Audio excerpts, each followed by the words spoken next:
أعوذ بالله من الشيطان الرجيم بسم الله الرحمن الرحيم الحمد لله رب العالمين الصلاة والسلام على رسول الله محمد وعلى آله وصحبه أجمعين السلام عليكم ورحمة الله وبركاته خير günler, hayırlı turmuşlar nasip etsin Allah subhanahu wa ta'ala. Şimdi Allah Teala günlerimizde her daim bu dünyaya kelgenden so'ng her adım bilan, her soluşubuz bilan vaqtimiz alga bara. Yıl artından yıl öte, ay artından ay öte. Allah subhanahu wa ta'ala her günni ve kulli yawmin huwa fi sha'n di Kur'an-ı Kerim'de. Allah subhanahu wa ta'ala bir vaqtda tek turmay, yani sizga rahmetin ko'rsatuvda. Şuna göre Allah Teala bizga mana shu shunday mübarek bo'lgan vaqtlarni bergan, mübarek bo'lgan holatlarni bergan. Allohga shukr deb aytamiz. Adem Aleyhisselam'ın nesilinden bulup, İbrahim Aleyhisselam'ın milletinden bulup, Muhammed Aleyhisselam'ın ümmetinden bulduk.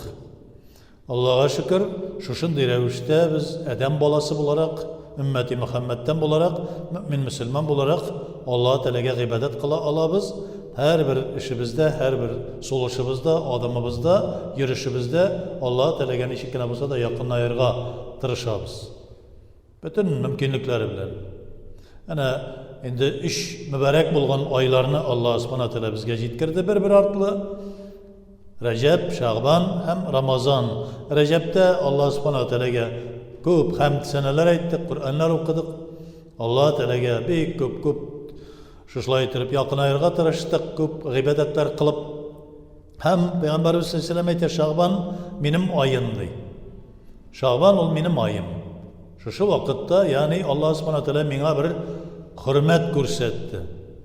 Recep ayı özünün ayı olsa, Şaban'ı menga bir hürmet revişinde verdi, Ramazan'ı mümin Müslümanlarga hürmet için bergen kebek. Hem ana Kur'an-ı Kerim'de Allah subhanahu teala ko'rsatdi, şu bir Şaban'ın naq ortasında Allah subhanahu teala'nın bir bizga jiberle turgan rahmet vakiti var, beraat degan vakiti var.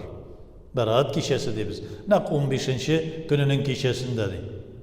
Şu meselede Kur'an-ı Kerim'de de Allah subhanahu teala Euzubillahimineşşeytanirracim İnna enzelnahu fi leyletin mübareketin İnna kunna munzilin deyim. Biz onu hakiki revişte bir mübarek bulan kişide indirdik. Bu dünya kuguna deyim. Biz şu Allah subhanahu teala ayta rahmetini indirişimiz deyim. Fiha yufraku kullu emrin hakim. Ol tünde, ol kişide bütün nerseni Allah subhanahu teala hikmetli bir emirlerin, buyrukların jetkire hem ayırıp koya, bilgilep koya. Beraat de mesela senin baxetsizliginden, senin naşar, yaman bulgan takdirinden, senin bulgan bütün günahlarından, bütün cinayetlerinden şistarındı alıp, ayırıp koyuldu degen mağnani anlata. Yani senin günahların bolsa, şu beraatde Allah subhanahu teala beraat kıla, seni ayırıp koya şu cinayetlerinden, şu senin günahlarından, kimçiliklerinden ayırıp koya degen söz. Şuna indi Peygamberimiz sallallahu aleyhi ve sellem ayta, ol kişini, Şaban'ın şu ortasındağı bulgan kişini, beraat kişesin, hayırlısı bilen karşı alığız deydi. Çünkü Şaban özü, Peygamberimiz sallallahu aleyhi ve sellem'nin ayı bulgana göre biz indi bir toktavsız salavat-ı şerifler aytamiz. Salavat-ı şeriflerini ne için aytamiz? Çünkü kim mena köp ettirip salavat-ı şerifleri aytdiyse, men ona şefaatçi bulup çıgam deydi Allah, Peygamberimiz sallallahu aleyhi ve sellem aytdi. Men ona şefaatçi bulam deydi, şefaat kılam. Şefaat ne için gereksin degende, şefaat şunun için gerek ki biz barımızda kimçilikli, biz barımızda günahlı, Allah Teala karşında bir şefaatçi hadatay gerek. Ya Rabbim deyip aytır için. Ol benim ümmetimden idi. Ol benim sünnetimni tuttu. Ol her daim mena salavatlar aytdi. Yani senden salavat jetkiruni istedi, tiledi. Yani şu meselede yürüdü. Mena selamlarını jetkirip turdi. Ol mena jabışkan idi. Men senin habibin ya Rabbim. Ol da benim ümmetimden bulgaç sen beyt aytdin. Ümmeti Muhammed'ni ben gide tamokka kaldırmam. Hatta günahlı bulgan men Müslümanlarını da tamoktan kutkarımın deydi. Cennet bilen şatlandıra. Hatta bir kabahat derecede günah bulsa da tam okka kirse de anda kaldırmıyor Allah subhanahu teala biraz gazaplangandan soň çıgara. Şunun gibi Şaban ayının birinci yarısında şu 15. kişisi jetkençe kadarı kubara getirip uraza tutuguzdu. Çünkü Muhammed sallallahu aleyhi ve sellem bu Şaban ayında bir katı köp uraza tuttu. Ol indi Recep'te de hem Şaban'da da şuşlay uraza tutup Ramazan'a kere turgan idi. Lakin ne için Şaban'ın birinci 15 gününde köbrek uraza tutuguz diye beytüğü, ondan sonra ikinci yarısında azrak tutuguz diye Ramazan'a zayıflenmesi için, güçsüzlenmesi için diye. Şuna göre bu aldağı 15 günlerinde tuturga tırışığız. Köp ettirip ibadet.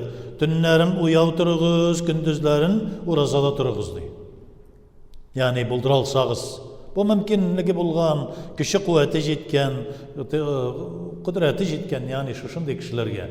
Eğer de ol yaki ağrı, yaki şunday zayıflık, güçsüzlük alameti var iken, olluk bilen, nedir başka sağlık selametligi bilen, yaki başka türlü ülgürmegen, pişip jetmegen, bir nindi korkunuş yok. Çünkü bu nefil uraza.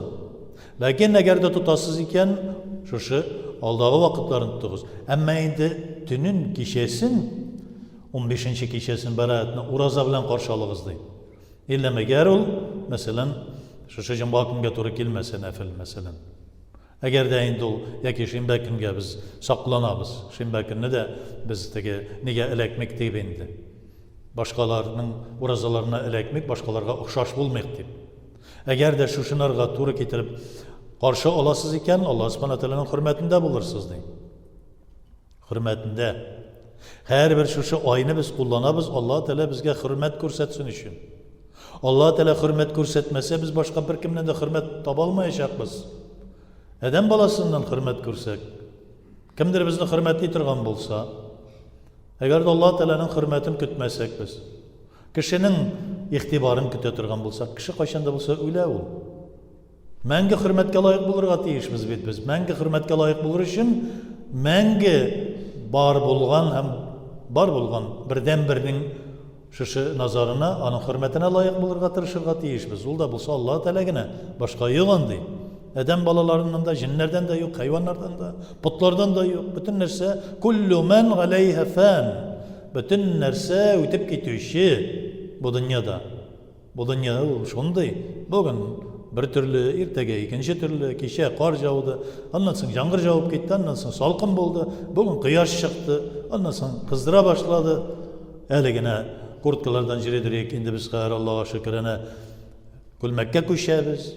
Şunday revişte. Yani ondan sonra ertegesin tağın kofaytlar kiyemiz, tağın tonlar kiyemiz, tağın giyizitikler kiyemiz, tağın kar jaup. Şunun gibi. Gün ardından gün öte. Biz şu vakitlerini hürmetin, Allah subhanahu teala'nın hürmetli bir nazarın, bir qarashın özümüzge jelib etip kalırga tiyişmiz. Onun hürmetli bakışın, nazarın, qarashın deb aytganda, şu hürmetli bulgan qarashın özümüzge jelib eter için elbette Allah Teala kimni siye, biz de şunu siyerge tiyişmiz. Şuna göre Allah Teala Habibullah deb aytdıysa, Peygamber Muhammed sallallahu aleyhi ve sellem'le biz Allah Teala'nın onun siyiklisi ikenlikini görürüz. Peygamberler arasında da en siyikli. Bütün dünyadaki kişiler arasında da en siyikli Muhammed sallallahu aleyhi ve sellem. Şuna göre biz onlarga jabışabız, onu biz de yaratabız, biz de siyemiz. Onlarga muhabbet tutabız. Şulay Allah subhanahu teala ana kim benim dostum bilen bulduysa, kim benim siyiklim bilen buldu ise, ol da benim siyiklim buldu deyin. Kim benim düşmanım bilen buldu ise, ol da benim düşmanım buldu deyin. Muhammed sallallahu aleyhi ve sellem ana anda kisete Allah Teala'nın dostları bilen bir buluguz. Allah Teala'nın düşmanlarına jirak duruguz deyin. El hubbu lillah vel buğdu lillah. Allah Teala rizalığı için ana yaratu. Allah Teala'nın düşmanlarının Allah Teala rizalığı için düşman tutu. Şuna göre bu Şaban ayında da biz köp tapkırlar salavatlar aytamiz. Bulduralgan işe. Qalamay biz nendedir ahmaklarının, nadanlarının, İslam dininin düşmanlarının намаз оқып жүрген болып та ислам динінің дұшманлары болған, салават айту бидағат, тегілей бидағат, бұлай бидағат деген бұндай дұшманлар шайтан ғаскәрінің сөздеріне қарамайбыз. Чөнки Мұхаммад саллаллаху алейхи ва саллям Алла Тағаланың ләуләк, ма халақтул афлак деген түшіншесіне туры келген. Ва ма арсалнака илля рахматан лил ғаламин деген сөзләренә туры келген. Сен болмасаң, я Мұхаммад, bu fələklәрне yaratмаган булыр идек бу дөньяларны деген Алла Тәгаланың кутси хадисендә. Шулай Коръән аятында да рәхмәт буларак җибәрдек. Галәмләрне бар кылдык та, аннан соң шуны рәхмәт буларак җибәрдек сине шушы галәмләргә, 18000 галәмгә ди. Алла Тәгалә Коръәни Кәримдә. Шуларны без истә тотабыз да, көбәйттереп Пәйгамбәрбез саллаллаху алейхи ва саллямның кылган сүннәтенә җабышабыз, сүннәтенә җабышыр өчен аларга салаватлар, сәламнар әйтәбез. Бигрәк тә Шагбан аенда. Чөнки Шагбан минем аем диде. Шагбан Пәйгамбәрбез саллаллаху алейхи ва саллямның айы булгач, салават айы, сәламнар айы, ураза айы, нәфил уразалары, Коръән айы. Кайберләр әйтәләр, салават әйткәнчә Коръән укыдылар. Укыйбыз без, Коръәнне дә калдырганыбыз юк. Әлхәмдүлиллаһ, Аллаһка шөкер. Һәр даим хәтем итеп торабыз, Аллаһка шөкер. Һәр беребез. Кем күпме булдыра ала? Аллаһка шөкер, аны үтибез. Кемдер Коръәнне чыгала икән, чыгалмый икән, хәтем итеп тора. Хәтта бер әл-хәмиш кул Алла белән булса да, Алла Тәгаланың Расулы безгә шатландырган рәвештә хөрмәтен алырга тырыша Коръәннең. Ансын да эшлибез, намазларыбызны да калдырмыйбыз. Ләкин Пәйгамбәрбез саллаллаху алейхи ва саллямга хөрмәт күрсәтәбез, чөнки Алла Тәгаланың хөрмәтен җәлеп итмәкче булабыз үзебезгә. Аның сүннәтенә җабышабыз. Бәраәт кичәсенә килгәндә, бәраәт 15нче кичәсенә кергән вакытта, 15нче көненең кичәсенә, 14нче көненнән 15нче Шагбанга күчкән вакытта кичәсенә керәбез. Әнә ул вакытта Аллаһ Субханаһу ва Тәгалә ди: «Инна анзалнаху фи ләйләтил мубаракатин». Yani şuşu mübarek bulgan leylede, şuşu mübarek bulgan kişide Allah subhanahu wa ta'ala fiha yufraku kullu emrin hakim diyene Kur'an ayeti. O vakitte bütün nerseler ayrılıp koyup naşarlık bulsa da sana izgilik ettirip bilgilene.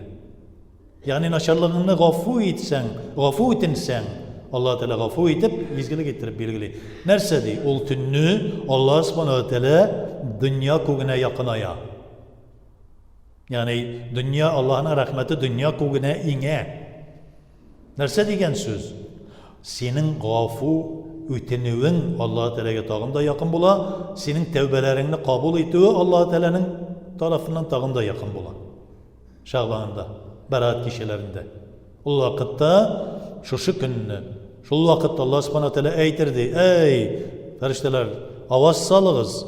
Gafu etenirge tilevşiler var mı? Gafu etem. Bütün günahlarını gafu etem diye avaz salırdı. Birer rahmetim, rızık sıravşılar var mı? Rızıkka muhtaçlar var mı? Rızıkımını kengeytem şu kişilerge sırasınlar şu kişide deyip eytirdi. Peygamberimiz sallallahu aleyhi ve sellem şundan sonra avrular var mı? Şifa sırasınlar. Şifa veren bu kişide deyip eytirdi. Allah subhanahu teala. Yani şuna göre biz de beraat kişisinden işimiz. Yasinni okup Allah Teala'ga müracaat etimiz. 3 tapır dua kılabız. Ömür uzunluğu için, rızık kengligi için, sağ selamet bulmamız için hem ya Rabbim mahluklarının koluna kaldırma ya Rabbim deyip dua kılabız. Özüngine sana tevekkelledik, senden yardım isteybiz, sana ibadet kılabız. Senin şu bar kılgan mahluklarına kaldırma ya Rabbim deybiz. Kişi koluna kaldırma. Tatarşa aytkanda. Kişi koluna kalmasak edik deyip. Allah'a şükür Allah Teala'ya bardık. Şunun kadar biz Allah Teala'nı hürmetle karşılayız. Eğer de indi bir kişi bunlara karşı çıkayken, bu indi nerse, bulmagan nerse deyip eyteyken, nişik bulmagan? Kur'an oku bulgan. Salavat, innallahu ve melaiketuhu ve yusalluna alen nebi. Allah Teala özü de ferişteler de bir tuktavsız salavat da. Bizge de emir buyuruk kırıla salavat eyteyiz, salavat eyteyiz. Şulayıq indi Allah subhanahu teala'ya dualar kılabız. Nefiller, tünü boyu nefil okup çıkabız. Günü boyu uraza tutabız. Bu nerse dinden tügülmüni? Bu biti yüzü din bitindi. Şuşu İslam dini. Şuşlara karşı çıkışlarını haman kisetip durarız. Haman eytip durarız. Onlarga haman jitkirip durarız. Yok yolda yürümeyiz deybiz. Dinge karşı çıkmayız deybiz. Dinge karşı kimgine çıkmadı? Babalarımızı şokundırıp avulu bilen buz astına kirip gittiler Bekke'ye. Şokunmasdan. Şulayıq indi kestiler, astılar, jandırdılar. Ulan akar genotsidlar turunda söyler, bizning xalq ko'rganni, bizning xalqni bik ko'p yo'qqa chiqarganlar. Endi biz yaşadık, elden endi zulüm aslında bizning xalq yaşadı. Nindi ağırlıklar aslında yaşadı. Şoqindir'ini da ko'rdi, kommunizmni da ko'rdi, boshqasini da ko'rdi. Endi bugun hozir din isminden kirib, degi sariq terisi burkangan bo'rilar da kelib chiqdi din ishinde. Onlarni da ko'ramiz, lekin yuriduna an yutfiya nurallohi bi afwahihim.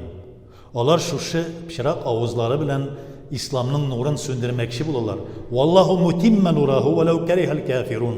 Allah Teala şuşu nurun devam etti. Birişmedi bizim halk. Mümin Müslüman, ehl-i sünnet vel cemaat birişmedi. Peygamberimiz Aleyhisselatü Vesselam'dan nişik algan, şuşu günge kadar bizim devam etti. Kim gene bulmasın? İslam dinini bitir almayacaklar. İslam dini özünün kıyametke kadar jeyilüğün, baruğun devam edecek. Çünkü yol Allah Teala'nın himayesinde, yoklağında hem şulayık Müslümanlar da, hakiki mümin Müslümanlar, ehl-i sünnet vel cemaat'te bulgan, dört mezhepte bulgan mümin Müslümanlar, Allah subhanahu teala hiç de taşlamaz. Taşlamaydı, göreriz de, tarih boyunca göreriz. İnşallah tağın da görecek biz. Allah subhanahu teala her biri bizge de hayır ihsan nasip etip, sırat-ı müstakimden ayrılmışa Allah Teala'nın şu yolunda bulup bizni nasip etsin. Rabbena atina fid dünya haseneten ve fil ahireti haseneten ve qina azabnar. Allahu ekber.